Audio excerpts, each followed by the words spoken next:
Potter and the chamber of secrets chapter 9 दीवार पर लिखी चेतावनी। क्या हो रहा है? क्या हो क्या रहा है यहाँ पर? इसमें कोई शक नहीं था कि मैल्फॉय की आवाज सुनकर ही आर्गस फिल्च भीड़ के बीच से रास्ता बनाते हुए तेजी से आया। फिर जब उसने मिसेस नॉरिस को देखा तो वो पीछे हट गया। उसने दहशत के मारे अपने हाथ से अपना चेहरा ढक लिया। मेरी बिल्ली, मिसेस नॉरिस को क्या हुआ? वो चिल्लाया और उसकी बाहर निकलती आंखें हैरी पर पड़ी। वो चीखा, तुमने मेरी बिल्ली को मार डाला। तुमने उसे मार डाला, मैं तुम्हें जान से मार दूंगा। आर्गस। डम्बलडोर वहां आ चुके थे। उनके पीछे कुछ और टीचर्स भी थे। कुछ ही पलों में डम्बलडोर, हैरी, रॉन और हरमाइनी को पार करके आगे पहुंचे और उन्होंने मिसेस नॉरिस को मशाल टांगने के स्टैंड से नीचे उतार लिया। फिर वो फिल्च से बोले, मेरे साथ आओ आर्गस, पॉटर, वीजली, ग्रेंजर, तुम तीनों भी। लॉकहार्ट उत्सुकता से आगे आए।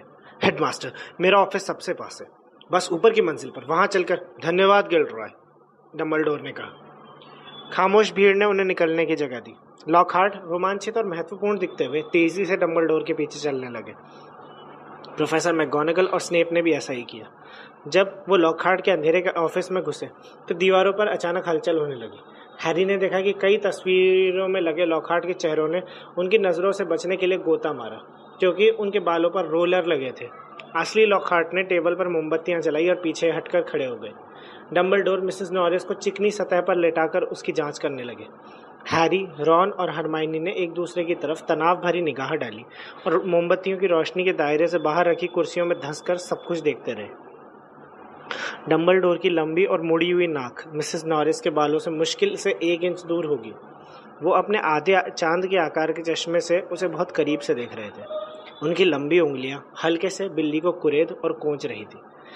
प्रोफेसर मैगोनागल भी लगभग उतना ही पास झुकी हुई थी और उनकी आंखें सिकुड़ गई थी। स्नेप भी पीछे थे। जहां वो थे वहां रोशनी थोड़ी कम थी और उनके चेहरे पर एक अजीब सा भाव था।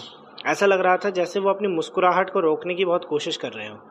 इस दौरान लॉकहार्ट उन सबके चारों तरफ मंडरा रहे थे और अपने सुझाव दे रहे थे। निश्चित रूप से किसी मंत्र ने ही इसकी जान ली है। शायद तड़प रूपांतर पीड़ा मंत्र होगा। मैंने इसका प्रयोग कई बार देखा है। ये बहुत ही दुर्भाग्यपूर्ण है कि मैं वहां नहीं था। मैं इस मंत्र का तोड़ जानता हूँ, इसलिए अगर मैं वहां होता तो इसकी जान बच जाती। लॉकहार्ट की बातों के बीच फिल्च की दर्द भरी सुबकियां भी सुनाई दे रही थी। वो टेबल के पास एक कुर्सी पर निढाल बैठा था। मिसेस नॉरिस की तरफ देखने की उसकी हिम्मत नहीं हो रही थी, इसलिए उसने अपने चेहरे को अपने हाथों में छुपा रखा था। हालांकि हैरी फिल्च से बुरी तरह चिढ़ता था, परंतु वो उसके लिए दुखी महसूस करने से खुद को रोक नहीं पाया। ये अलग बात थी कि वह उसके लिए उतना दुखी नहीं था जितना खुद के लिए था। अगर डम्बलडोर फिल्च की बात पर विश्वास करेंगे तो तय था कि हैरी को पक्का हॉगवर्ट्स से निकाल दिया जाएगा।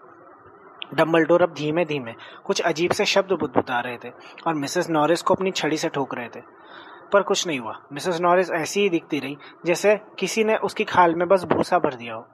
लॉकहार्ट बोला, मुझे याद है उगाडुगो में भी लगभग ऐसी ही घटना हुई थी। एक नहीं बल्कि लगातार कई हमले हुए थे। पूरी कहानी जानने के लिए मेरी आत्मकथा पढ़े। मैंने वहां के लोगों को तावीज भी बांटे, जिससे समस्या एकदम से सुलझ गई। दीवार पर लगी लॉकहार्ट की सभी तस्वीरें उसकी बातों पर सहमति में सर हिला रही थी। उनमें से एक में तो लॉकहार्ट अपने बालों पर लगी जाली को हटाना ही भूल गए थे। आखिरकार डम्बलडोर सीधे खड़े हुए। वो मरी नहीं है आर्गस, उन्होंने धीमे से कहा। लॉकहार्ट तत्काल अपने वर्णन के बीच में रुक गए। उस समय वो भीड़ को बता रहे थे कि उन्होंने कितने सारे लोगों को मरने से बचाया। मरी नहीं है? फिल्च का गला रूंध गया। उसने अपनी उंगलियों के बीच से मिसेस नॉरिस को देखते हुए कहा, तो वो इतनी कड़क और अकड़ क्यों गई है? उसे बेजान किया गया है, डम्बलडोर बोले। मैं यही सोच रहा था, लॉकहार्ट ने कहा। पर कैसे, ये मैं नहीं जानता। इससे पूछो। फिल्च ने अपने आंसुओं से सने चेहरे को हैरी की तरफ मोड़ा। आर्गस, ये काम सेकेंड ईयर में पढ़ने वाला विद्यार्थी नहीं कर सकता, डम्बलडोर ने दृढ़ता से कहा। इसके लिए काले जादू के विशिष्ट ज्ञान की आवश्यकता। इसी ने किया है ये, फिल्च ने थूक उड़ाते हुए कहा। अब उसका फूला हुआ चेहरा बैंगनी पड़ने लगा था। आपने देखा ना इसने दीवार पर क्या लिखा है? मेरे ऑफिस में उसे वो चीज मिल गई थी। वो जानता है मैं एक फिल्च का चेहरा भयानक तरह से विकृत होने लगा। वो जानता है प्रोफेसर कि मैं एक नाकारा हूँ। उसने अपनी बात पूरी की। मैंने मिसेस नॉरिस को छुआ तक नहीं है। हैरी ने जोर से कहा। वो इस बात से परेशान था कि सब लोग उसी की तरफ देख रहे थे, जिनमें दीवार पर लगी लॉकहार्ट की तस्वीरें भी शामिल थी। और मैं तो ये भी नहीं जानता कि नाकारा होता क्या है। झूठ बोलता है ये, फिल्च गुर्राया। उसने मेरी फटाफट जादू की चिट्ठी देख ली थी। मैं कुछ कहना चाहूंगा हेडमास्टर, स्नेप अंधेरे में खड़े खड़े बोले। उनके मुंह खोलते ही हैरी को आशंका हो गई कि उसकी स्थिति और बिगड़ने वाली है। हैरी को पूरा विश्वास था कि स्नेप जो भी कहेंगे उससे उसका जरा भी भला नहीं हो सकता। मेरा मानना है कि पॉटर और उसके दोस्त हो सकता है गलत समय पर गलत जगह हो। ये बोलते समय उनके चेहरे पर थोड़ी व्यंग्यात्मक मुस्कान थी, जैसे उन्हें खुद इसकी सच्चाई पर संदेह हो। पर जो परिस्थितियां हैं वो बड़ी संदिग्ध हैं। सवाल ये उठता है कि ये लोग आखिर ऊपर की मंजिल के गलियारे में गए ही क्यों थे। मैंने इनमें से किसी को हॉगवर्ट्स के हैलोवीन की दावत की में खाने की मेज पर नहीं देखा। हैरी, रॉन और हरमाइनी एक साथ मृत्यु दिवस की पार्टी के बारे में बताने लगे। वहां पर सैकड़ों भूत थे, वो आपको बता देंगे कि हम वहीं थे। पर बाद में तुम दावत में शामिल क्यों नहीं हुए? स्नेप ने पूछा और उसकी काली आंखें मोमबत्ती की रोशनी में चमक रही थी। ऊपर उस गलियारे में जाने की तुम्हें क्या जरूरत थी? रॉन और हरमाइनी ने हैरी की तरफ देखा। क्योंकि हैरी ने कहा। उसका दिल धड़क रहा था। किसी चीज ने आभास दिला दिया था कि अगर वो इन लोगों को बताएगा कि वो एक अदृश्य आवाज को सुनकर उसके पीछे यहाँ आया था, जिसे उसके सिवा कोई नहीं सुन सकता था, तो कोई भी विश्वास नहीं करेगा। इसलिए वो बोला, क्योंकि हम थक गए थे और बिस्तर पर जाना चाहते थे, बिना खाना खाए, स्नेप ने कहा। अब उसके दुबले पतले चेहरे पर विजयी मुस्कान थिरक रही थी। मुझे नहीं लगता कि भूत अपनी पार्टी में जिंदा लोगों के लिए उपयुक्त भोजन का इंतजाम करते होंगे। हमें भूख नहीं थी, रॉन ने जोर से कहा। हालांकि उसी समय उसका पेट गुड़गुड़ाने लगा था। स्नेप की कुटिल मुस्कान और चौड़ी हो गई। स्नेप ने कहा, हेडमास्टर, मुझे लगता है ये पॉटर पूरी सच्चाई नहीं बता रहा। बेहतर होगा जब तक ये पूरी कहानी बताने को तैयार ना हो जाए तब तक इस पर पाबंदियां लगाना ही अच्छा है। मैं व्यक्तिगत रूप से महसूस करता हूँ जब तक ये सच ना बता दे तब तक गरुड़द्वार की क्विडिच टीम से इसे बाहर कर दिया जाए। ये क्या कह रहे हो सेवरस? प्रोफेसर मैगोनागल तीखे स्वर में बोली। इस लड़के को क्विडिच खेलने से रोकने का कोई कारण मुझे तो नहीं दिख रहा। इस बिल्ली के सिर पर झाड़ू से तो नहीं मारा गया। इस बात का भी कोई सबूत नहीं है कि पॉटर ने कोई गलत काम किया है। डंबलडोर ने हैरी पर पैनी निगाह डाली। उनकी चमकती हल्की नीली निगाह से हैरी को लगा जैसे उनकी आंखें उसका एक्सरे कर रही है। फिर डंबलडोर ने दृढ़ता से कहा, सेवरस, जब तक अपराध साबित न हो जाए मैं इसे निर्दोष मानता हूँ, और सबको भी यही मानना चाहिए। स्नेप आग बबूला दिख रहा था और फिल्च भी। मेरी बिल्ली को बेजान किया गया है, वो चीखा। उसकी आंखें बाहर निकल रही थी। मैं चाहता हूँ कि कुछ ना कुछ सजा इसे मिलनी चाहिए। हम मिसेस नॉरिस को होश में ले आएंगे आर्गस, डंबलडोर ने धैर्य से कहा। प्रोफेसर स्प्राउट ने हाल ही में मंत्र कवच उगाए हैं। जैसे ही वो बड़े हो जाएंगे हम उनका काढ़ा तैयार करवा लेंगे, जिससे मिसेस नॉरिस अच्छी हो जाएंगी। उस काढ़े को मैं बना दूंगा, लॉकहार्ट बीच में बोले। मैंने सैकड़ों बार ये काम किया है। मैं नींद में भी मंत्र कवच स्वास्थ्यवर्धक काढ़ा बना सकता हूँ। माफ कीजिए लॉकहार्ट, स्नेप ने बर्फीले लहजे में कहा। मुझे लगता है कि जादुई काढ़े का शिक्षक मैं हूँ।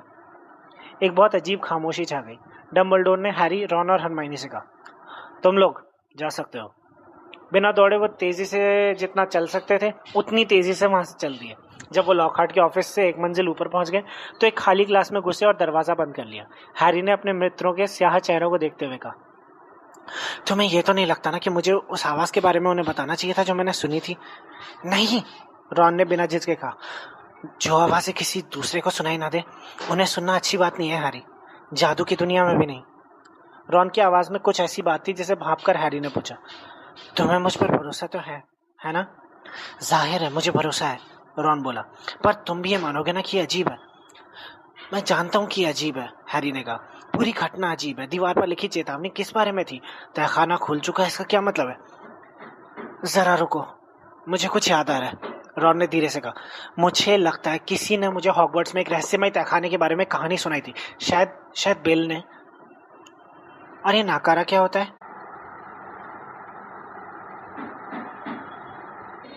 उसे देखकर हैरानी हुई कि रॉन मुस्कान दबा रहा था। देखो ये कोई मजेदार चीज नहीं है, पर क्योंकि फिल्च का मामला है। नाकारा वो होता है जो किसी जादूगर परिवार में पैदा हुआ हो पर उसमें जादुई शक्तियां ना हो। मगलू परिवार में पैदा होने वाले जादूगरों के बिल्कुल उल्टा। बहरहाल नाकारा लोग बहुत ही कम होते हैं। अगर फिल्च फटाफट जादू कोर्स से जादू सीखने की कोशिश कर रहा है तो मुझे लगता है कि वो नाकारा ही होगा। इससे बहुत कुछ समझ में आ जाता है, जैसे कि वो सारे विद्यार्थियों से इतनी नफरत क्यों करता है, या वो इतना चिड़ा चिड़ा क्यों रहता है? रॉन ने संतुष्टि के साथ मुस्कुराते हुए कहा। कहीं पर घड़ी ने आवाज़ की, आधी रात हो गई है। इससे पहले कि स्नेप आए और हमें किसी और चीज़ में फंसाने की कोशिश करने लगे, हम बिस्तर पर चलते हैं। कुछ दिनों तक पूरे स्कूल में मिसेस नॉरिस पर हुए हमले को छोड़कर किसी दूसरी घटना के बारे में ज़्यादा बातें नहीं हुई। फिल्च भी इस बात को हर एक के दिमाग में ताज़ा रख रहा था। जहाँ उसकी बिल्ली पर हमला हुआ था वो वहीं मंडराता था। शायद उसे ये आशा थी कि हमलावर वहाँ दोबारा आएगा।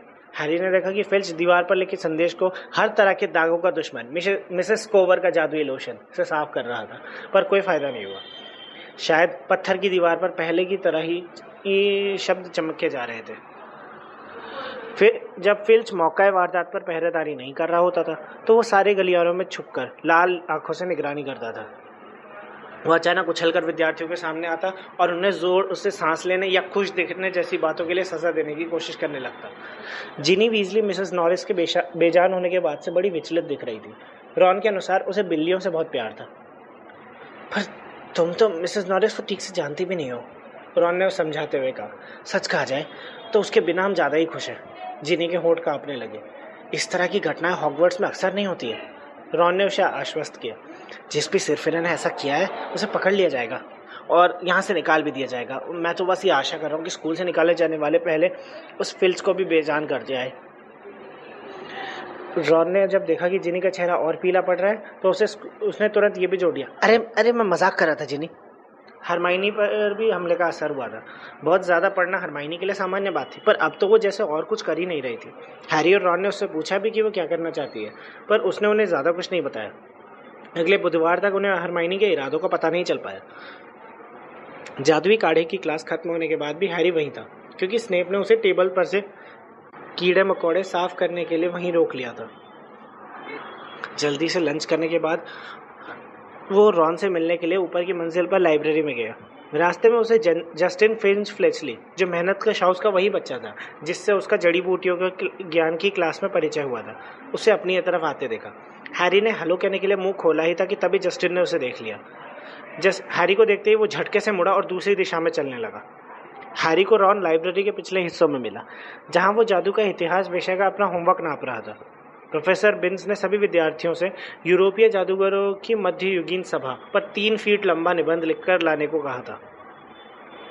मुझे यकीन नहीं हो रहा, मेरे निबंध में 8 इंच कम है, रॉन ने गुस्से से कहा। उसने अपने चर्म पत्र को छोड़ दिया जो रोल में मुड़ गया, जबकि हरमाइनी ने 4 फीट 7 इंच लंबा निबंध लिख लिया है, और वो भी जबकि वो बहुत छोटे अक्षर में लिखती है। ये हरमाइनी है कहाँ? हैरी ने टेप उठाकर होमवर्क नापते हुए कहा। कहीं तो है, रॉन ने अलमारियों की तरफ इशारा करते हुए कहा। शायद वो किसी और किताब की तलाश कर रही है। मुझे लगता है कि वो क्रिसमस के पहले पूरी लाइब्रेरी खत्म कर देगी। हैरी ने रॉन को बताया कि जस्टिन फिंच फ्लेचली उसे देखते ही दूर भाग गया था।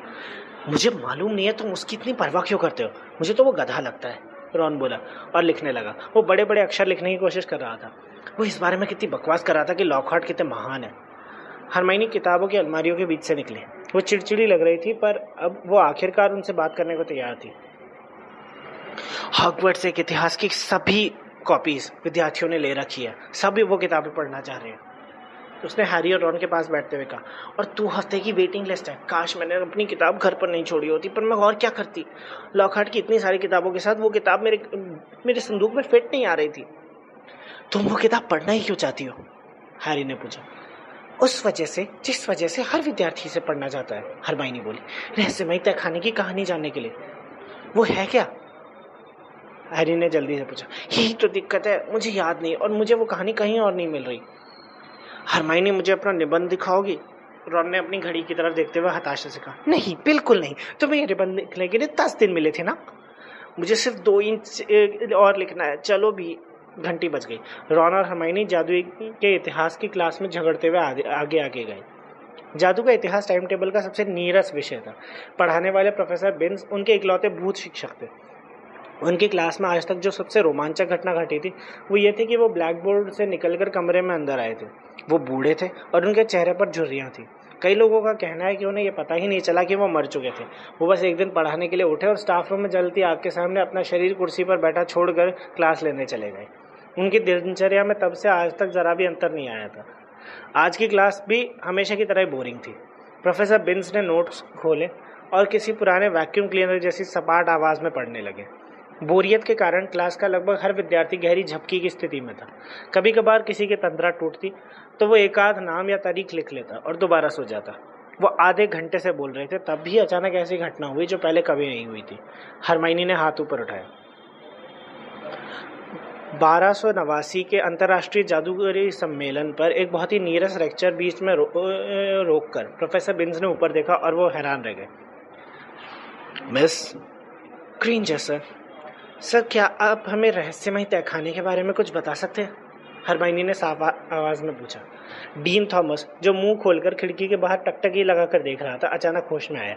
लैवेंडर ब्राउन का सिर, जो उसकी बाहों के बीच धंसा था, ऊपर उठ गया और नेविल की कोहनी उसके टेबल से फिसल गई। प्रोफेसर बिन्स ने पलकें झपकाई।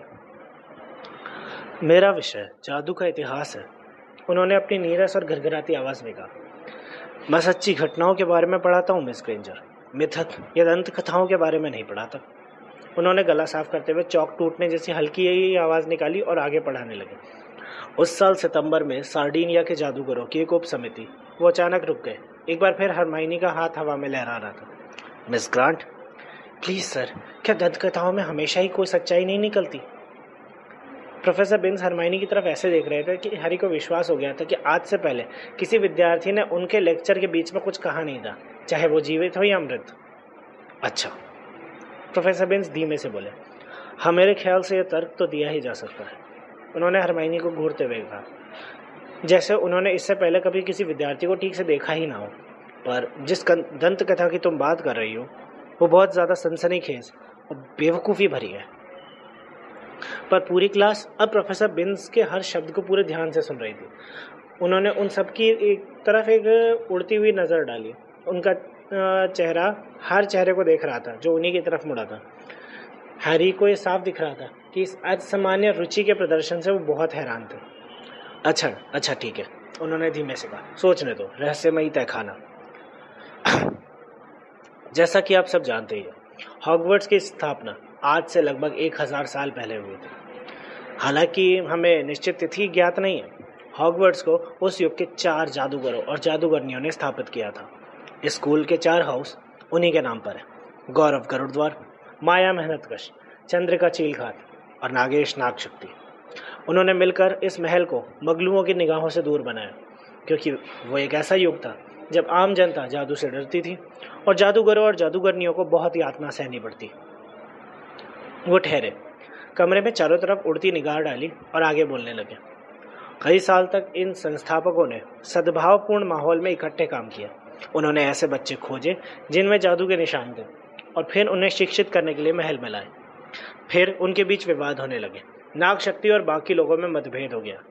नागशक्ति हॉगवर्ट्स के विद्यार्थियों को चुनने के बारे में ज़्यादा सख्ती बरतना चाहते थे। उनका मानना था कि जादू की शिक्षा सिर्फ जादूगर परिवार के बच्चों तक ही सीमित रहनी चाहिए। उन्हें मगलू परिवार के बच्चों को विद्यार्थी बनाना पसंद नहीं था, क्योंकि वो उन्हें विश्वसनीय नहीं मानते थे। कुछ समय बाद इस विषय पर गरुड़द्वार और नागशक्ति के बीच जोरदार बहस हुई और नागेश नागशक्ति स्कूल छोड़कर चले गए। प्रोफेसर बिन्स एक बार रुके, अपने होंठ सिकोड़े और एक बूढ़े झुर्रीदार कछुए जैसा दिखने लगे।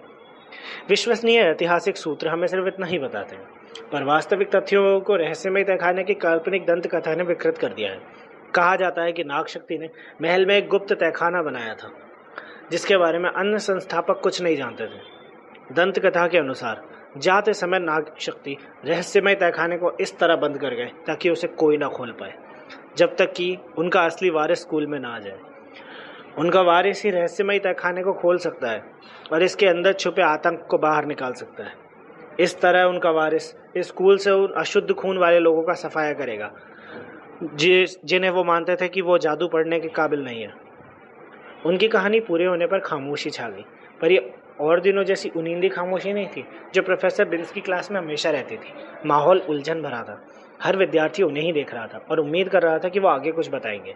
प्रोफेसर बिन्स चिढ़ गए। वो बोले, जाहिर है पूरी कहानी कपोल कल्पना और बकवास है। इस तहखाने को खोजने के लिए बड़े बड़े विद्वान जादूगर और जादूगरनियां इसी स्कूल की कई बार तलाशी ले चुके हैं। उन्हें ऐसा कोई तहखाना नहीं मिला। इसका कोई अस्तित्व नहीं है।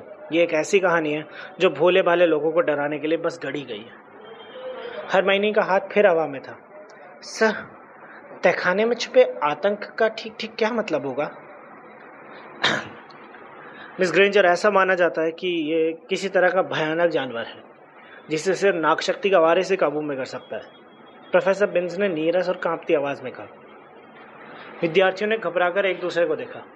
मैं तुम लोगों को बता दूं कि इस तरह की कोई चीज़ नहीं है, प्रोफेसर बिन्स ने अपने नोट्स पलटते हुए कहा। ना कोई तहखाना है, ना ही कोई जानवर।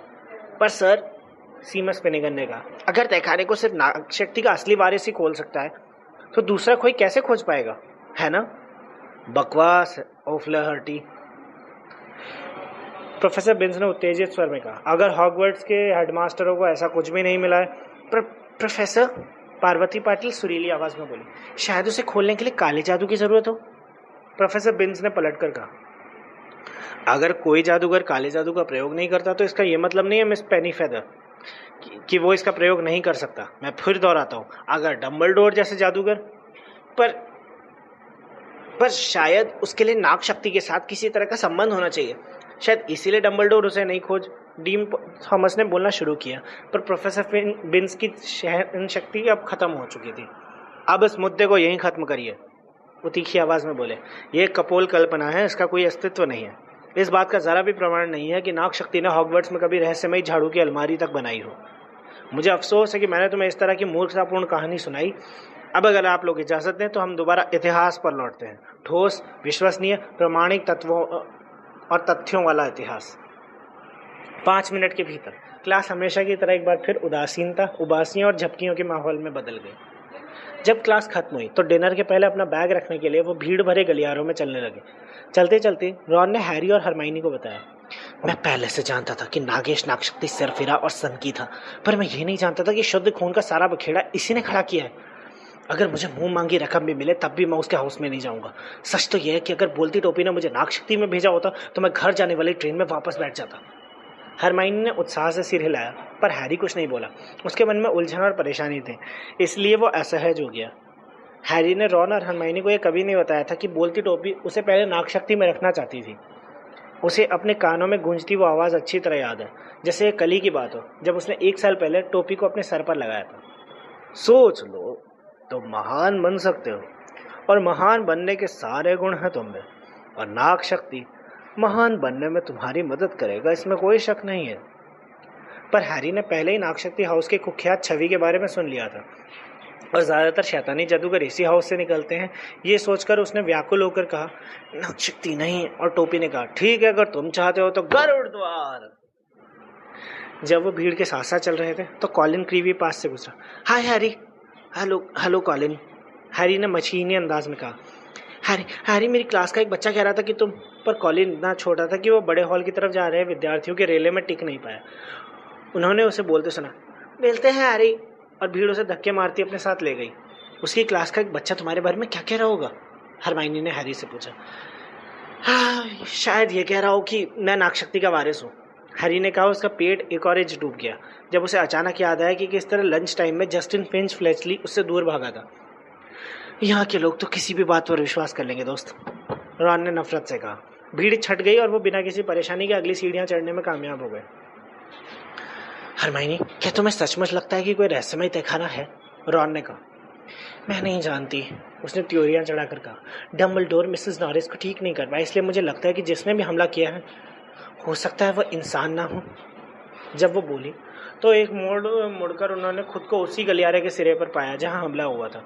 वो रुक कर देखने लगे। वहां का दृश्य उस रात जितना ही था। फर्क सिर्फ इतना था कि अब वह मशाल टांगने के स्टैंड में बेजान बिल्ली नहीं लटक रही थी, और एक खाली कुर्सी दीवार के उस हिस्से को ढक रही थी जिस पर संदेश लिखा था कि रहस्यमय तहखाना खुल चुका है। यहीं पर फिल्च पहरेदारी करता है ना? रॉन बोला। उन्होंने एक दूसरे की तरफ देखा। गलियारे में कोई भी नहीं था। एक नज़र देखने में क्या हर्ज है? हैरी ने अपने बैग को नीचे रखते हुए कहा। फिर वो पंजों और हथेलियों के बल रेंग कर सुराग तलाश करने लगा। झुलसने के निशान यहाँ और यहाँ और इस तरफ देखो, हरमाइनी बोली। अजीब बात है ना? हैरी उठा और दीवार पर लिखे संदेश के करीब वाली खिड़की के पास पहुंचा। हरमाइनी सबसे ऊंचे शीशे की तरफ इशारा कर रही थी, जहां लगभग 20 मकड़ियां तेजी से भाग रही थी और कांच के एक छोटे छेद से निकलने के लिए आपस में लड़ रही थी। चांदी जैसा एक लंबा धागा रस्सी की तरह लटक रहा था, जैसे वो सब बाहर पहुंचने की जल्दबाजी में इस पर चढ़ी हो। क्या तुमने कभी मकड़ियों को ऐसा एक्ट करते देखा है? हरमाइनी ने हैरानी से कहा। नहीं, क्या तुमने देखा? रॉन? रॉन? उसने पलट कर देखा। रॉन काफी दूर खड़ा था और ऐसा लग रहा था जैसे भागने की इच्छा दबा रहा था। क्या हुआ? हैरी ने पूछा। मुझे बकरे पसंद नहीं है, रॉन ने तनाव भरे स्वर में कहा। ओह, मैं नहीं जानती थी। हरमाइनी ने रॉन की तरफ हैरानी से देखा। तुमने काढ़े की गिलास में सैकड़ों बार मकड़ियों का प्रयोग किया है ना? अब मरी मकड़ियों से भी कोई दिक्कत होती है? रॉन ने कहा और वो सावधानी से खिड़की के अलावा बाकी सब तरफ देख रहा था। मुझे बस उनके पैर और उनका चलना पसंद नहीं है। हंसने की बात नहीं है, रॉन ने आवेश में कहा। अगर तुम जानना चाहती हो तो सुनो। जब मैं 3 साल का था तो फ्रेड ने मेरे टेडी बियर को एक गंदी बड़ी मकड़ी में बदल दिया था, क्योंकि मैंने उसके खिलौने वाली जादुई झाड़ू तोड़ दी थी। तुम भी उन्हें पसंद नहीं करोगी अगर तुम अपने टेडी बियर को पकड़े और अचानक उसमें पैर निकल आए। और वो कांपते हुए रुक गया। स्पष्ट था हरमाइनी को भी हंसी रोकने में मुश्किल हो रही थी। हैरी को लगा कि विषय बदल दिया जाए तो अच्छा होगा, इसलिए वो बोला, फर्श पर गिरा हुआ पानी याद है? वो कहाँ से आया होगा? किसी ने उसे साफ कर दिया है। पानी यहाँ था, रॉन ने कहा।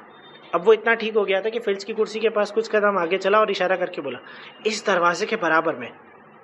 वो दरवाजे पर लगे पीतल के हैंडल की तरफ हाथ बढ़ा रहा था कि अचानक उसे अपना हाथ तेजी से पीछे खींचा, जैसे कि करंट लग गया हो। क्या हुआ? हैरी ने कहा। इसके अंदर मत जाओ, ये लड़कियों का बाथरूम है। अंदर कोई नहीं है रॉन, हरमाइनी ने कहा। ये मायूस मीना का बाथरूम है। चलो चलकर इस पर भी नजर डाल लेते हैं। खराब है कि बड़े बोर्ड को अनदेखा करते हुए उसने दरवाजा खोला। हैरी कभी पहले इतना ज्यादा उदास और निराशाजनक बाथरूम में नहीं गया था। एक बड़े चटके हुए और धब्बेदार आईने के नीचे पुराने पत्थर के सिंक लगे थे। फर्श पर सीलन थी और कुछ मोमबत्तियों के ठूंठों से बहुत हल्की रोशनी आ रही थी। अंदर बने टॉयलेट्स की लकड़ी के दरवाजों पर पपड़ी झड़ रही थी और उनकी हालत खराब थी। उनमें से एक तो अपनी चूल्हों पर झूल ही रहा था। हरमाइनी ने अपने होंठों पर उंगलियां रखी और आखिरी टॉयलेट की ओर बढ़ी। वहां पहुंचकर वो बोली, हेलो मीना, कैसी हो? हैरी और रॉन देखने के लिए गए। मायूस मीना टॉयलेट के अंदर बने कुंड में तैर रही थी और अपनी ठुड्डी के एक मुहासे को उखाड़ रही थी। ये तो लड़कियों का बाथरूम है, मायूस मीना ने हैरी और रॉन की तरफ संदिग्ध निगाहों से देखा। और जहां तक मैं देख सकती हूँ तुम दोनों लड़कियां नहीं हो। नहीं नहीं नहीं, हरमाइनी सहमत हुई। मैं बस उन्हें दिखाना चाहती थी कि यहाँ कितना अच्छा माहौल है। उसने गंदे आईने और गीले फर्श की तरफ अस्पष्टता से हाथ हिलाया। उससे पूछो कि क्या उसने कुछ देखा था क्या? हैरी हरमाइनी से फुसफुसा कर बोला। तुम लोग कानाफूसी कर रहे हो? मीना ने हैरी को घूरते हुए कहा। कुछ नहीं, हम बस पूछना चाहते थे। मैं ये पसंद नहीं करती कि लोग मेरे पीठ के पीछे बातें करें, मीना ने आंसुओं में डूबी आवाज में कहा। पहले ही मैं मर चुकी हूँ, पर तुम लोगों को समझना चाहिए कि मुझे भी बुरा लगता है। मीना, हम तुम्हें दुखी नहीं करना चाहते, कोई भी नहीं करना चाहते। हैरी तो सिर्फ कोई भी मुझे दुखी नहीं करना चाहता। क्या बात कही है, मीना गर्जी। इस जगह पर मेरी जिंदगी बस दुख भरी कहानी थी और मेरे मरने के बाद भी लोग मेरा पीछा नहीं छोड़ते।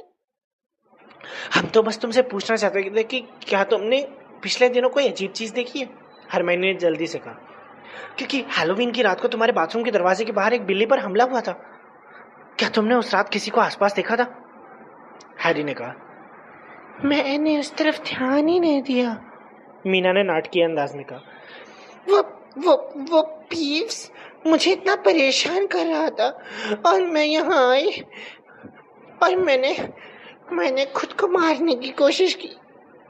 फिर मुझे याद आया कि मैं तो पहले ही मर चुकी हूँ, रॉन ने मदद करते हुए कहा।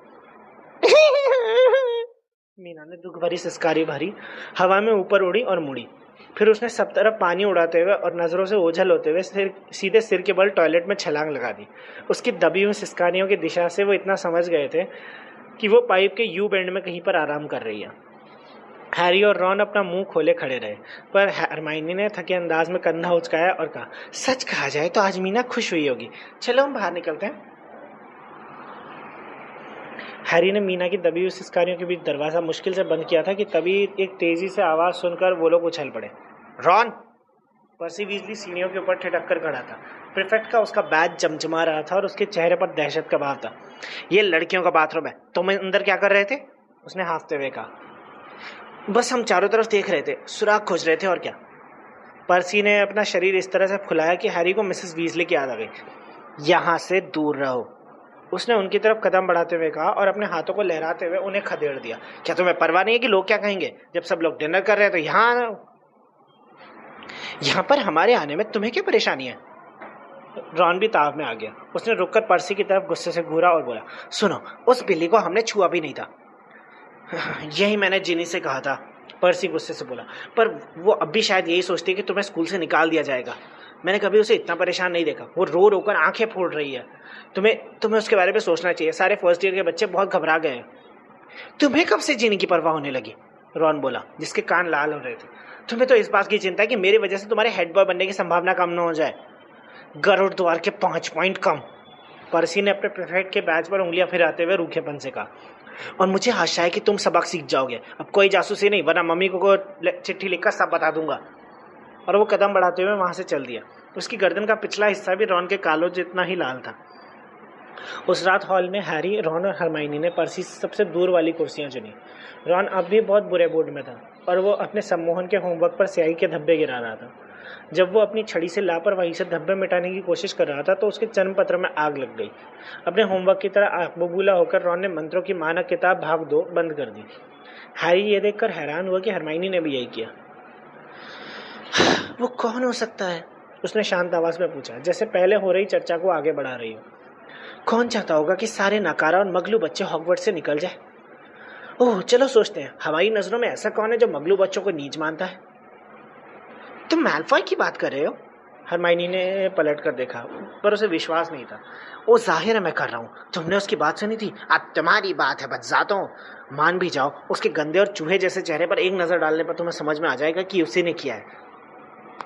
मैल्फॉय और नागशक्ति के वारिस? हरमाइनी ने संदेह से कहा। उसका परिवार देखो ना। हैरी ने भी अपनी किताब बंद कर दी। सारे लोग बरसों से नागशक्ति में रहे हैं। वो हमेशा इस बात की डींगे मारता है। वो आसानी से नागशक्ति के वारिस हो सकते हैं ना, ये बात तो तय है। उसके पिता बुरे हैं।